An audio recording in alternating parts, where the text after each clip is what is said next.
If you're jumping into Lunar Order and staring at a roster of 30 plus assassins thinking, who am I even supposed to use? Trust me, you're not alone. With every character having different skills, stats, and roles, figuring out who actually pulls their weight can get confusing fast, especially when team synergy starts to matter. That's exactly why we're breaking things down today and making sense of this assassin-heavy chaos. In this video, I'm walking you through a complete Lunar Order tier list, ranking every character from S tier all the way down to D tier. We'll talk about how each assassin performs in real combat, their value as a leader, and how viable they are in both PvE and PvP. Whether you're a beginner looking for safe picks or a more experienced player trying to optimize your team, this tier list will help you make smarter choices and avoid wasting resources on the wrong characters. I'm quickly moving on to the video, and I'm ranking characters in Lunar Order. Before we start, if you enjoy these types of list videos, don't forget to like the video and subscribe. Enjoy watching. My friends, only 0.1% of viewers subscribe. If you like this type of content, please do not forget to subscribe to the channel. Thank you in advance for your support. The characters in this tier are, in order from top left to bottom right, Rook, Deus, Da Vinci, Garrison, and Celeste. There is a very specific kind of pain in Lunar Order, and it is realizing halfway through a fight that your assassin is technically present but spiritually on vacation. That is exactly the vibe of our D tier lineup. These characters are not completely useless, but they constantly make you wonder why they are on the field instead of literally anyone else. Let's break them down one by one, gently but honestly. Let's start with Rook. On paper, Rook looks like he forgot he signed up to be an assassin and decided to become a budget tank instead. Sure, he can survive a bit in the early game, but survival means nothing when his skills deal almost no damage at all. His abilities do not meaningfully contribute to fights, and his leader skill is so weak that you will forget it even exists. Rook does not assassinate targets, he just kind of stands there and watches the fight happen. Next up is Deus, the character that tricks you with decent defense stats and then delivers absolutely nothing else. His skills do not provide impactful buffs, meaningful utility, or any real payoff. In practice, Deus is easily replaced by almost any other brawler in the game, even ones with lower rarity. If your team improves the moment you remove him, that is usually a bad sign, and Deus checks that box perfectly. Then we have Da Vinci, who is technically an assassin, but plays more like a temporary placeholder. Early on, he can fill a slot if you are desperate, but his damage output is extremely low for a ninja-type character. His leader skill almost never activates, which turns one of his supposed strengths into a complete non-factor. Da Vinci exists to remind you that not every assassin actually knows how to assassinate. Garrison at least tries to be interesting by bringing a revive mechanic to the table, and for a brief moment, that sounds promising. The problem is that the revive only feels useful when Garrison is the leader, and even then, he comes back with almost no health. Outside of that gimmick, his overall impact is painfully low. His active skill crowd control is so weak that enemies barely notice it, making Garrison more of a speed bump than a threat. Finally, there is Celeste, who has a very basic skill set and a hint of crowd control, but nothing that scales into the mid or late game. Her active skill deals low damage per second, and she fails to matter in both player versus player and player versus environment content. Celeste is not terrible at first glance, but Lunar Order quickly moves past her, and unfortunately, she never catches up. The characters in this tier are, in order from top left to bottom right, Saga, Randolph, Alucard, Princess, Saber, and Coralia. This is the tier where characters look impressive for about 5 minutes and then slowly get power crept into the background while you pretend everything is fine. C tier in Lunar Order is full of heroes that can perform, but only under the right conditions and usually not for very long. They are usable, sometimes even fun, but they all come with a very clear expiration date. Saga is a great example of potential doing most of the heavy lifting. He can deal solid damage per second thanks to his burst focused shulls, and he is capable of applying valuable debuffs like armor break and penetration. The problem is that without proper equipment, his overall impact drops hard. When Saga is undergeared, he feels less like a threat and more like a warning of what he could have been with better investment. Randolph keeps things simple, and that is both his strength and his weakness. As a ranged damage dealer, he is easy to play and performs well in the early stages of the game. However, his active skill only marks enemies instead of dealing actual damage, which makes his burst windows feel extremely underwhelming. Randolph works fine at the start, but once enemies get tankier, he starts feeling more like support than a damage dealer. Alucard shines early with strong damage output and solid area of effect pressure on his active skills. Clearing groups of enemies feels satisfying at first, but his scaling is not great. He becomes heavily dependent on equipment upgrades to stay relevant, and without them, his damage falls off quickly. Alucard is fun while it lasts, but Lunar Order does not slow down to wait for him. Princess brings some niche value, especially in player versus environment content. Her leader skill boosts armor break damage, and her active skill can hit up to 5 enemies at once, which sounds great on paper. Unfortunately, her burst damage does not live up to expectations, and fights rarely swing in your favor because of her alone. She helps, but she does not carry. Saber and Coralia round out this tier in very similar ways. Saber has an execution style skill with high burst damage and works well as an early game assassin, but he is quickly outclassed by almost every ninja that comes after him. Coralia offers decent area of effect damage and can function safely from the backline, yet she has almost no relevance outside of player versus environment content. Both characters are usable, but neither gives you a strong reason to stick with them long term.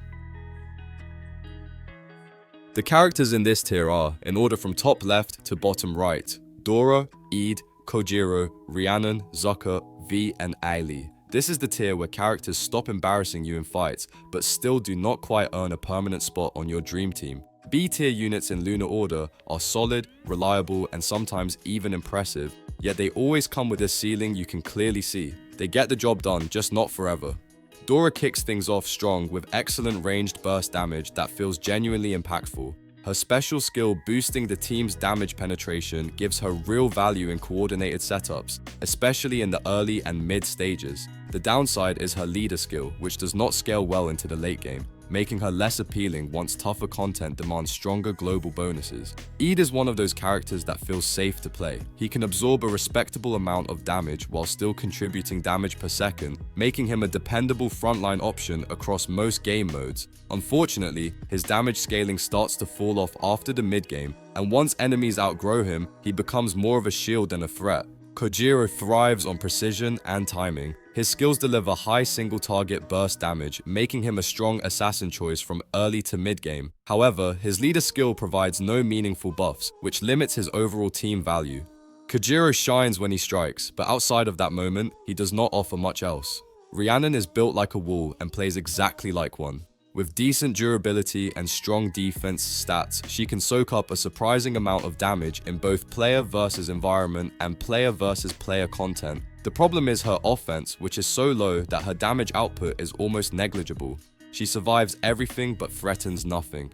Zucker brings reliable area of effect damage and works well as an easy filler unit for most early player versus environment modes. Clearing waves feels smooth with him around, but his damage does not scale well into the mid-game. Once enemy health pools rise, Zucker's impact drops off quickly. V and Ali sit comfortably at the edge of relevance. V has strong burst damage skills and performs well in early to mid player versus environment content, with occasional usefulness in player versus player scenarios, but he falls behind superior rogue characters of higher rarity very quickly. Ali offers beginner-friendly skills, decent single-target damage, and a usable leader skill, yet he lacks meaningful value and scaling into the mid and late game. Both are solid stepping stones, but neither is a final destination. The characters in this tier are, in order from top left to bottom right, Akli, Sasaki, Arya, Ash, Kara, and Veronica. This is the tier where Lunar Order characters stop feeling like temporary solutions and start acting like actual long-term investments. A tier units are powerful, flexible, and reliable across multiple game modes, even if they are not completely game-breaking. When one of these characters is on your roster, you feel confident going into fights instead of quietly hoping for good luck. Akli is the definition of value packed into one kit. He delivers strong area of effect damage that makes missions smoother and faster, and his leader skill boosts both team damage per second and defense, which is always welcome. On top of that, he is easy to use and performs well in almost every mode, making him one of the safest picks in this tier. Sasaki is all about deleting the right target at the right time. His single target burst damage is extremely high, and he excels at hunting down backline units before they can influence the fight. Sasaki also scales very well with critical focused builds, which allows him to stay relevant as your gear improves.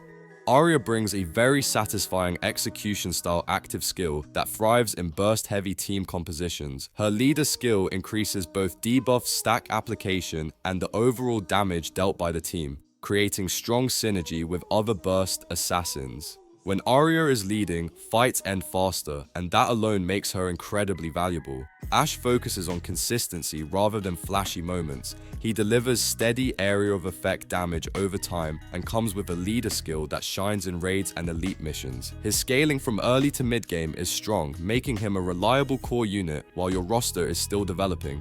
Kara and Veronica round out the tier in different but equally useful ways. Kara offers solid ranged burst damage and applies good pressure against clustered enemies, performing well in player versus environment content and holding her own in player versus player. Veronica, on the other hand, combines respectable damage with survivability and a leader skill that supports steady damage per second teams through damage buffs. She lacks explosive burst potential, but her consistency makes her a dependable pick in longer fights.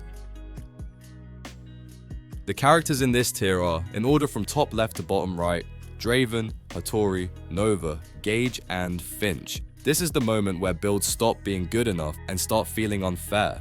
S-tier assassins in Lunar Order do not just win fights, they control them, bend them, and end them on their own terms. When one of these characters hits the field, the entire tempo of the battle shifts immediately. Draven sits comfortably at the top thanks to a kit that feels almost overloaded. His leader skill provides health point regeneration, shields, and damage reduction all at the same time, which already makes the team harder to kill. On top of that, his active skill delivers devastating area of effect burst damage with very high attack scaling. Draven manages to be extremely durable while still outputting high damage per second, making him dominant in both player versus environment content and player versus player matchups. Hattori is the assassin you bring when something absolutely must die right now. He specializes in target-focused burst damage that executes priority enemies before they can react. His leader skill boosts critical chance and evasion, which fits perfectly into aggressive, fast-paced team compositions. With excellent mobility and explosive burst damage per second, Hattori shines in player versus player fights and remains incredibly valuable in boss raids. Nova represents consistency at the highest level. She delivers strong area of effects damage with reliable output over time, and her leader skill boosts both team damage and critical chance. Her active skill can target and hit multiple enemies, allowing her to control waves efficiently. Nova performs exceptionally well across all player versus environment modes and never feels like a wasted slot. Gage and Finch close out the S tier with different flavors of dominance. Gage brings a leader skill packed with powerful offensive buffs and an active skill that unleashes heavy multi-target burst damage, making him excellent at deleting fragile backline enemies in both player versus environment clears and player versus player fights. Finch focuses on precision, dealing massive single-target burst damage while supporting the team with a leader skill that increases attack, critical chance, and applies debuffs to enemies. His active skill executes weakened targets, making him terrifying in boss fights and elite missions where every decision matters. The video ends here. See you in another video. Don't forget to subscribe.